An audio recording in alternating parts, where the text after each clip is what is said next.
ॐ मूकं करोति वाचालं पङ्गुं लङ्घयते गिरिं यत्कृपातमहं वन्दे परमानन्दमाधवम् यस्य स्मृत्या जनामुक्ता तपोयज्ञा क्रियादिषु न्यूनं सम्पूर्णतां याति सद्यो वन्दे तमच्युतम् परमात्मने नमः यस्य स्मरणमात्रेण जन्मसंसारबन्धनात् विमोचते नमः तस्मै विष्णवे प्रभविष्णवे नमः समस्तभूतानाम् आदिभूताय भूभृते अनेकरूपरूपाय विष्णवे प्रभविष्णवे वैशम्पायनुवाच श्रुत्वा धर्मानुशेषेण पावनानि च सर्वदा युधिष्ठिरः शान्तनवं पुनरेवाभ्यभाषत।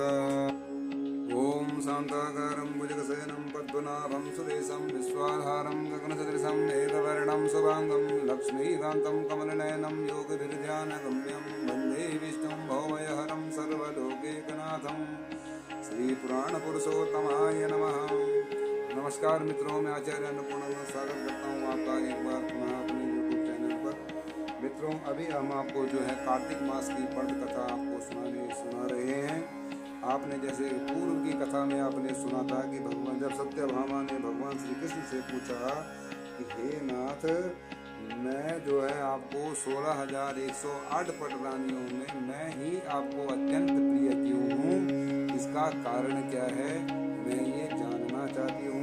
तो भगवान श्री कृष्ण ने जो है जैसे कल की कथा में आपने सुना था, भगवान कृष्ण सत्यभामा को उसके पूर्व जन्म का चरित्र बता रहे हैं कि तुम जो है गुणवती नाम का तुम्हारा पूर्व जन्म में गुणवती तुम्हारा नाम था और तुम्हारे पिता ने अपने शिष्य के साथ में जो है तुम्हारा विवाह कर दिया था और कुछ समय विवाह के कुछ समय के उपरांत ही जो है तुम्हारे पिता और पति दोनों जंगल में जो है लकड़ियाँ चुनने के लिए गए हुए थे।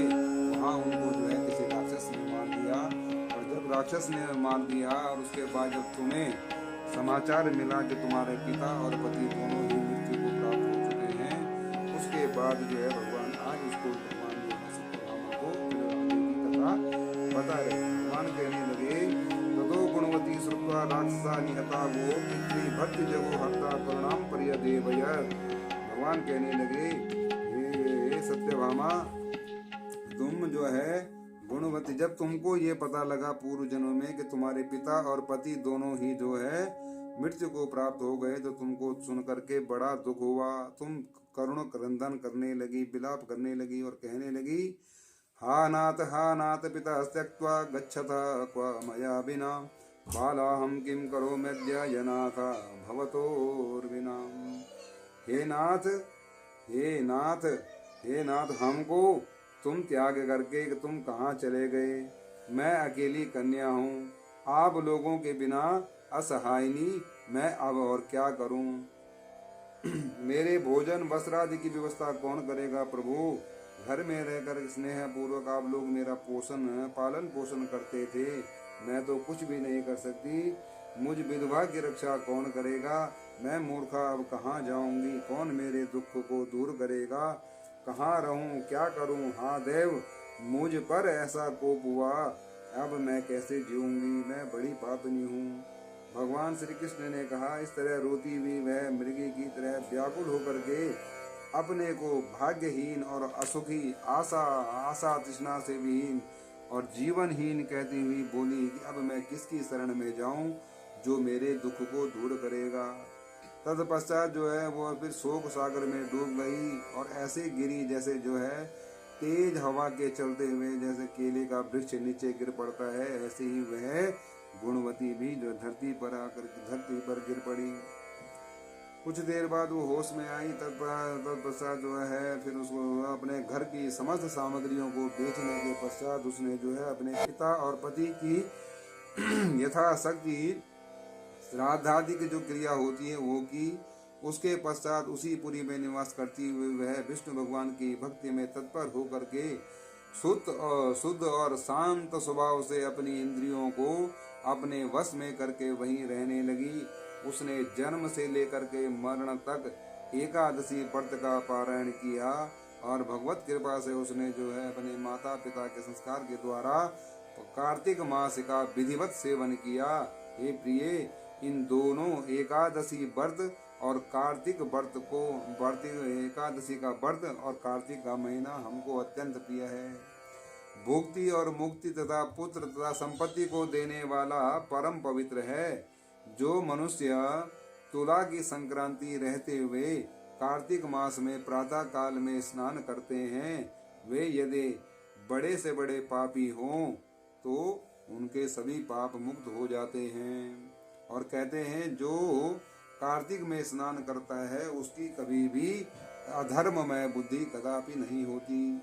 जो मनुष्य कार्तिक के मास में जो है प्रातः काल में स्नान करे, जागरण करे और सायंकाल और प्रातः काल में जो है दीप दान करे तथा तुलसी के वृक्ष की सेवा करते हैं, वे साक्षात विष्णु भगवान के तुल्य होते हैं। जो भक्त कार्तिक मास में विष्णु भगवान के मंदिर की स्वच्छता और विष्णु भगवान का स्वास्थ्ययन करते हैं, वे प्राणी तो जीवन मुक्त हैं। इस प्रकार जो जन कार्तिक मास में 3 दिन तक विष्णु भगवान के मंदिर की स्वच्छता, साफ सफाई इत्यादि आदि करते हैं, उनका पूजन करते हैं, देवता गण भी उनकी वंदना करते हैं। जिन्होंने कदाचित रुजा साक्षात किसांगी ज्वर पीड़िता स्नातुम गंगा गता दयात्वा, जिन्होंने जन्म भर भी इस नियम का पालन किया हो, उनका तो कहना ही क्या। इसी प्रकार वह गुणवती विधवा जो वो गुणवती थी, दत्तचित्त होकर के प्रतिवर्ष जो है कार्तिक का व्रत करती और भगवान विष्णु की आराधना भक्ति पूर्वक करती रहती।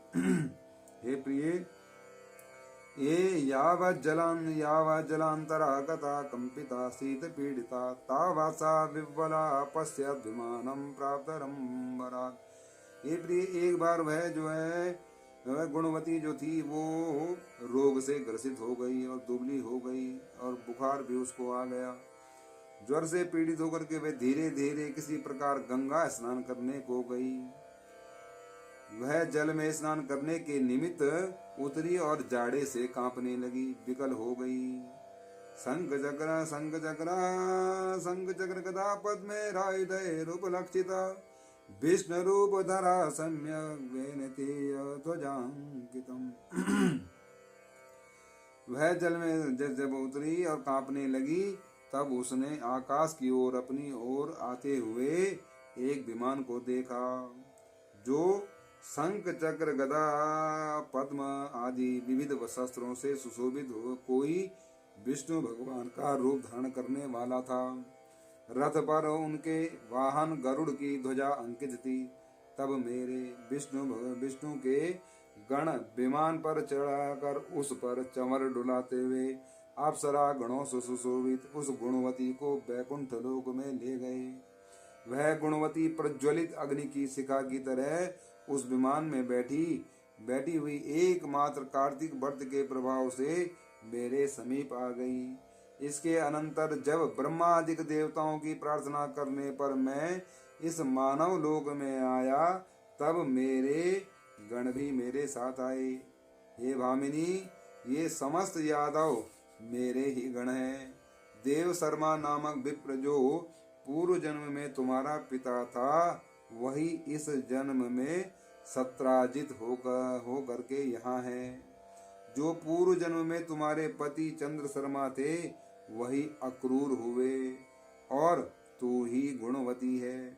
कार्तिक के व्रत से ही तू मुझे अति प्रिय है। हे सुबे, पूर्व जन्म चंद्रमा मदवा मद्वारी त्वया पूर्वं तुलसी वाटिका कृता तस्मादयं कल्पवृक्षस्तवांगणता सुबे। पूर्व जन्म में मेरे मंदिर के द्वार पर तुमने तुलसी जी का एक बगीचा लगाया था। उसी के पुण्य प्रभाव से तुम्हारे घर में यह कल्प वृक्ष सुशोभित हो रहा है। पूर्व जन्म में जो तुमने कार्तिक मास में दीप दान किए थे, इसी कारण तुम्हारे शरीर में शोभा और तुम्हारे घर में साक्षात अचल लक्ष्मी निवास करती है।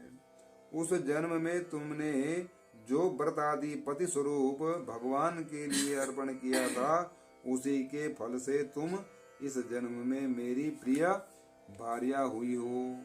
पूर्व जन्म में आजीवन तुमने नियम सहित कार्तिक मास का व्रत किया था, उसी से कभी भी हमारा और तुम्हारा वियोग न हो सकेगा।